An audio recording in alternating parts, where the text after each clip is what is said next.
So this weekend, I was going home because on Friday I had a doctor's appointment. On Saturday we were supposed to have family therapy, and then Sunday was Mother's Day.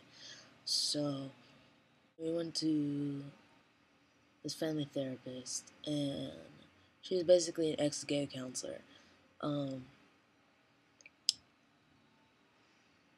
I didn't really she didn't present herself as such, and so it took me a while to realize why I was like something was just like even when we first got there, just, and then I saw books on the shelf, and two of them were like homosexuality, and another sheet was listing all these things that you may or may not have participated in your past, like a bunch of other religions, abortion, um, some other stuff, and there's like a scripture at the top of the intake.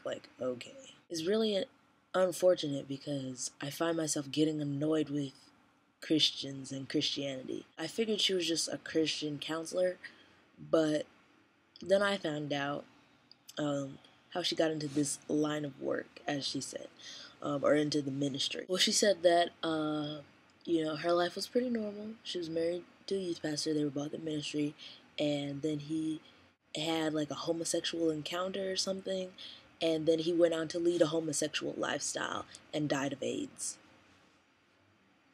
She's like, and the church just didn't know how to deal with it, and da da da da. Okay. Shoot me in the throat. Seriously?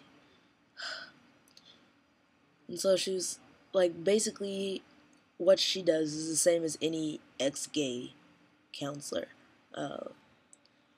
It was just presented differently, and so it took me a while to catch on. Like, if you're going to a camp and they're having you participate in all these exercises and stuff, that's pretty easy to peg. But she presented herself more as just like a regular therapist who happened to practice, weaning people from homosexuality, basically. Like, she brought out this chart that had a picture of like a stream and some rocks, and then this stream went off in a different direction. The stream was thwarted by the rocks, and so she named all the rocks like family issues and da da da da da da. Like, she was naming all these things, and I just sat there, because I didn't know. All I knew was that I was irritated. Like, everything about me was irritated.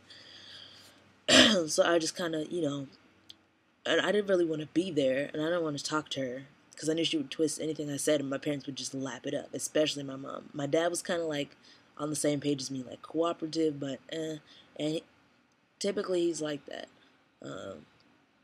in most things. He voted no on Prop 8. He's more of, live and let live. So she was just listing all these things, saying that, I told her, she was like, well, explain to me, the emotions you felt as far back as you can. And I told her I was 3. I had this incident in preschool. I left out a bunch of stuff in kindergarten because I don't like talking to people who won't listen. They'll hear what they want to hear and come to their own conclusions. I told her that in elementary school, I didn't really find it appealing to hang out with the girls. I would much rather play with the boys, and that the girls kind of were cordial with me, and the guys kind of were like, well, you can play, but you can't do anything important. You can't pitch, you can't hold a base or whatever whenever we play kickball. And she was like, and I bet that rejection is what has led you to this. No, I was a little kid. They didn't want to play with anybody who wasn't cool. I know regular guys who they didn't want to play with, and I know girls who didn't want to play with the girls. I wasn't the only one. And the same thing happened to both of us, and she's actually at school with me now, the one that I remember playing with us all the time, and she doesn't identify as trans. And she was like, and there may have been some, molestation, and perhaps, wanting attention from a father, and the father doing masculine activities like sports. Hello, how far have we come to say that sports are strictly masculine and that a girl playing sports will make her masculine? Come on. She was saying, one of her clients said that her dad used to take her surfing, and she was saying that men don't often know how to bond with their daughters without doing masculine things. Cut that out. Are you serious? I know plenty of dads who have 4-year-olds and they do tea parties together. You know what your daughter wants. It's not like, uh, uh, want to play football? No, if they want to play football, they'll play it with you. But it's not like you're molding them into a boy. There's even female skateboarders who, you dress how you need to get the job done. They have on skater shoes, but they're pink and black, or, I mean, they don't have to be, but I've seen that. Their hair's down, they're not binding, you know. In my head, I was like doing all this, but then I also felt bad. I felt like if I didn't listen and take her seriously, then I was, you know, already said not able to receive this word or whatever. Like, I thought that if I, had a response for everything, then that was my bad, and that I was trying to make her out to be the bad person, and I wasn't. I just had rebuttals for everything, but she kept talking on and on about all these things that may have happened to me, and none of them did.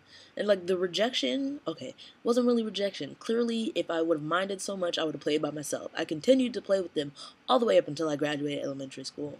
I was saying to myself that thinking that it could not just be natural was, and, having to have it be some sort of trauma was the same as refusing to think that there could be another issue.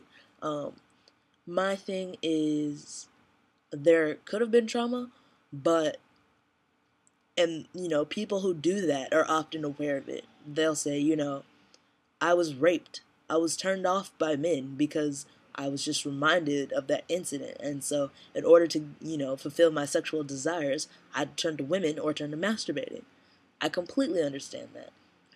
But at the same time, not everyone who's raped, male or female, is going to think, I am completely repulsed by the opposite gender and have to resort to the same gender. I feel like the people who have that experience, it's like if you give a child vegetables and you're like, here's broccoli and carrots. Because you're a girl, you're supposed to like these here carrots.